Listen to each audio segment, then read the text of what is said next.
Slurp you that, my G's. Screw perfectionism. That's what I'm here to tell you today.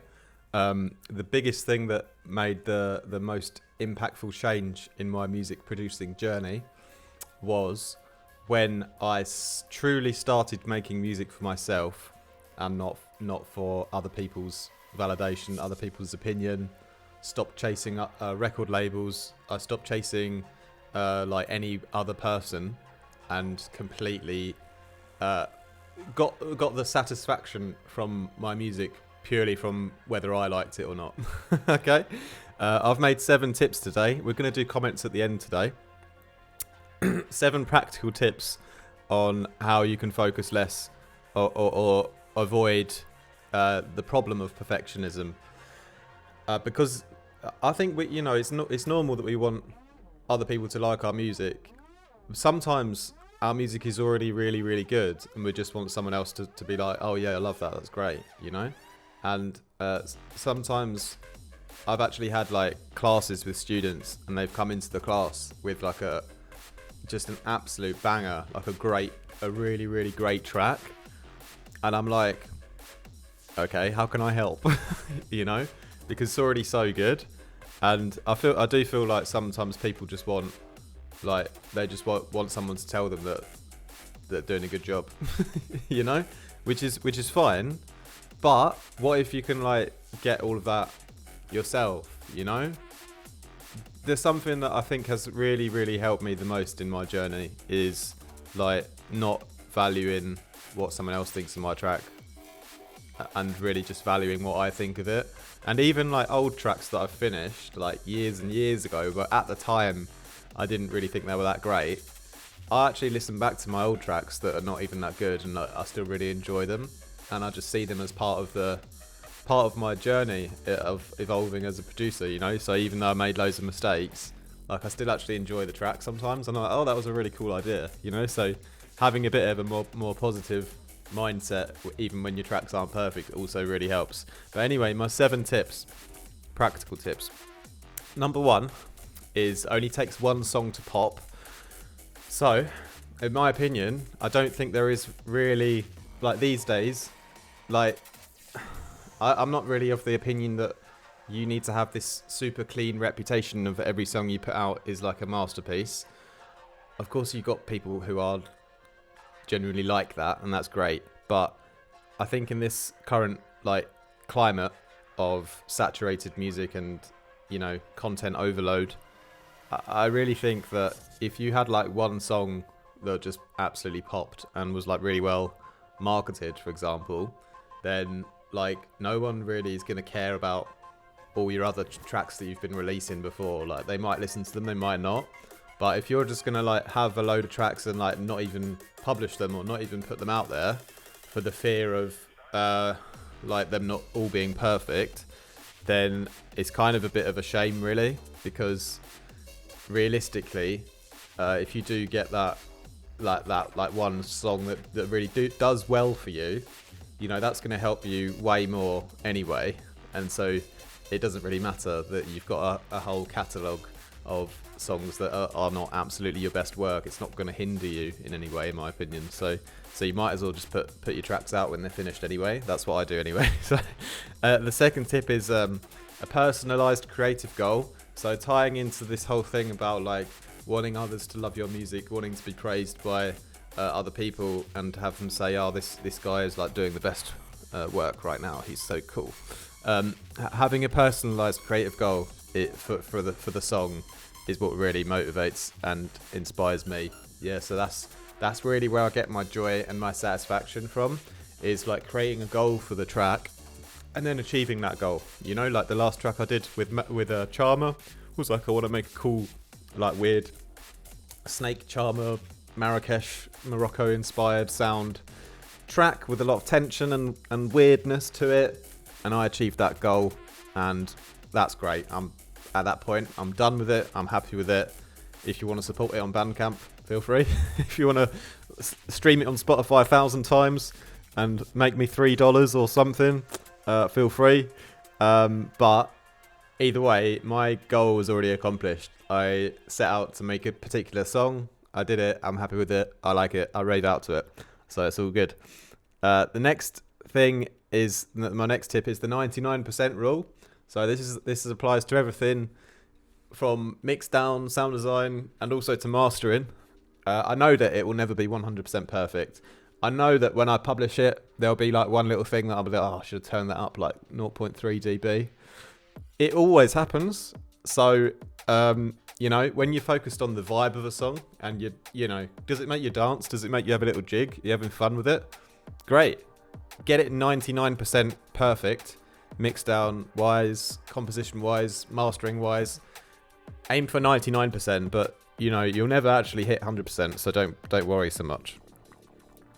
Long-term perspective as well. I can't remember what I meant by this note. I think, it's obvious. You have to have a long-term perspective about your own musical journey. So let's say I've been producing for like over 10 years. So when I release a track now, it bloody better be good, to a degree.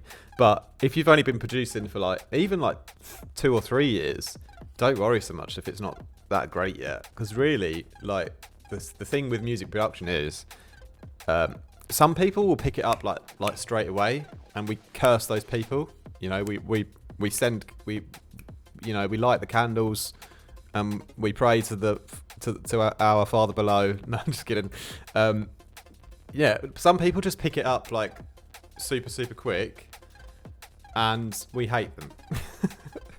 But that's not really the majority of people. Most people in music production, bless them, myself included, it takes a good 3 or 4, maybe 5 years to get to a level where you're really, really starting to make some cool tracks. So that's a long time, man, and that's putting in work, every week.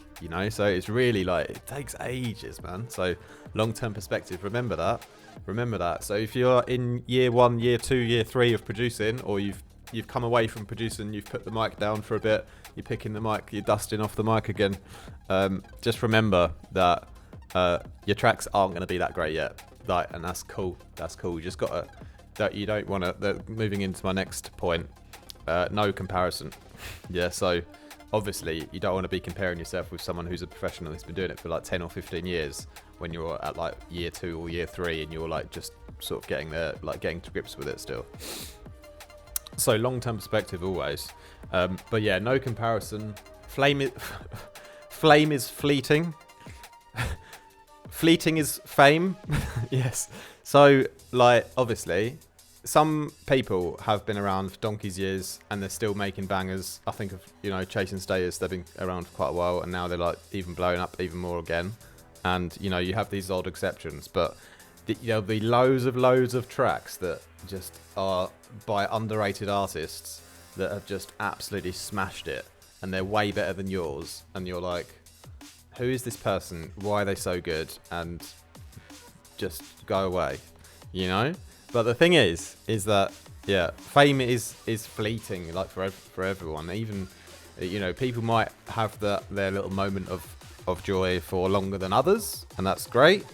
But realistically, there's a time limit to everything. So just know that when you're comparing yourself to someone else's track and they're popping off, they're really hot, they're doing great at the moment, that won't last just as much as it won't last if it ever happens to you. So not to put a downer on it, it's just that is something that is a temporary thing always, so it's not worth focusing on. And that's good, because that actually frees you when you realize that. When you realize that, even if you became super successful and your track really popped and all the Latinas were sending you DMs, and when you realise that it's all temporary anyway, it's very freeing feeling, because it just means that you can redirect your priorities and your main goal for making music, which is the most important thing. So you don't have to strive for fame, and then you won't get trapped in this oh my god, I have to do this, oh my god, I will cycle, and you'll relax more and enjoy it. That's how I think about it anyway. Be proud of hitting your goals. So this ties in with everything I started at the beginning of the video.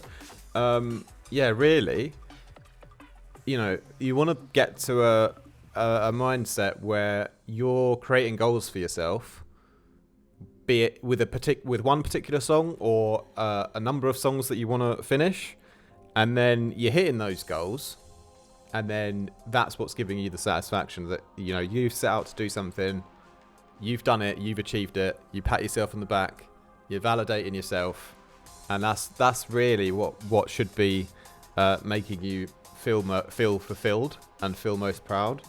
That's how I really honestly go about it, like the last few years since lockdown. Since I started, I turned away from trying to chase record labels, the big ones like Blackout, and I have signed already with some like Bad Taste and Renegade Hardware, which is great, but for me it was always this, I really want to get to that place so that they'll like me, and then I'll be successful, and then this will be amazing. And I just switched that completely on its head and thought, you know what? How can I be the master of my own sense of achievement and fulfillment? So creating goals for myself and pushing myself through my goals, and then hitting the goals and reaching them. That's what gives me the satisfaction. So that's something that really helped me a lot. And the last tip is avoid the cycle and just move on. So if you do get into you're right now in the middle of a cycle of doom, could be in a particular song where you just can't get breakthrough with it. You just have to move on, baby, onto the next track, because that happened to me many times. And even today, still, I won't finish every song 100%. Some songs you just hit a wall and you can't really get out of it. The longer you go on producing, the less it happens, because you start to be more strict with the sounds that you pick, and you start to get more knowledge of what will work compositionally and what won't, and you'll just be a bit more smoother and more streamlined in your process. And I'm going to try and do some workflow streamlining tips tomorrow, probably Logic specific, but we'll see. But yeah, it still happens to me when I get stuck in that cycle with a song sometimes. And if you're really deep in the destructive cycle of it's going nowhere, just scrap it and move on. Just think of a better idea. So anyway, that's my story. That's my little guidelines and tips and mindset shifts and ideas and things about how I approach the problem of perfectionism. And I don't think it needs to be a problem. It shouldn't hinder you from being creative, although it can if you let it. So don't be perfect. Screw perfectionism. Leave us a little comment down below if you have a particular experience or personal story with relating to perfectionism, how you were able to overcome it, or perhaps what is specifically about perfectionism that holds back your creativity.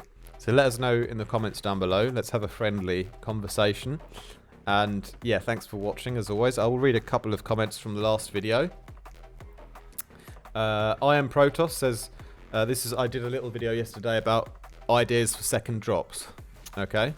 I Am Protoss says, nothing is more deflating than being on a roll, making a new tune, and then getting to the second drop with nothing but bad ideas. Lol. I usually do changes in octave or introduce new elements. Sometimes it works, sometimes not. Most def going to reference this vid in the future. Kudos. Yeah. It's not always going to be one particular formula that will work for every song.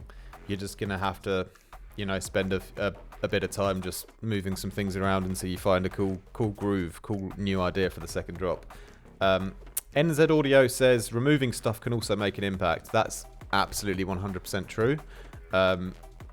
Sometimes I'll put extra gaps in, or actually I'm doing that on a song at the moment. I had a really top heavy shuffling drum kind of group with a bass line and everything underneath it.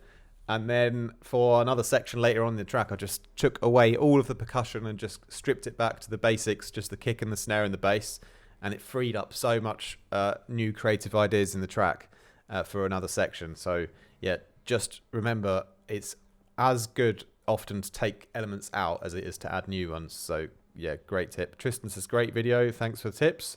Kerr says, was hoping you were going to read my IG comment about the mid-bass range. Oh yes, I posted a selfie about the gym with my shirt off and my chest hair out.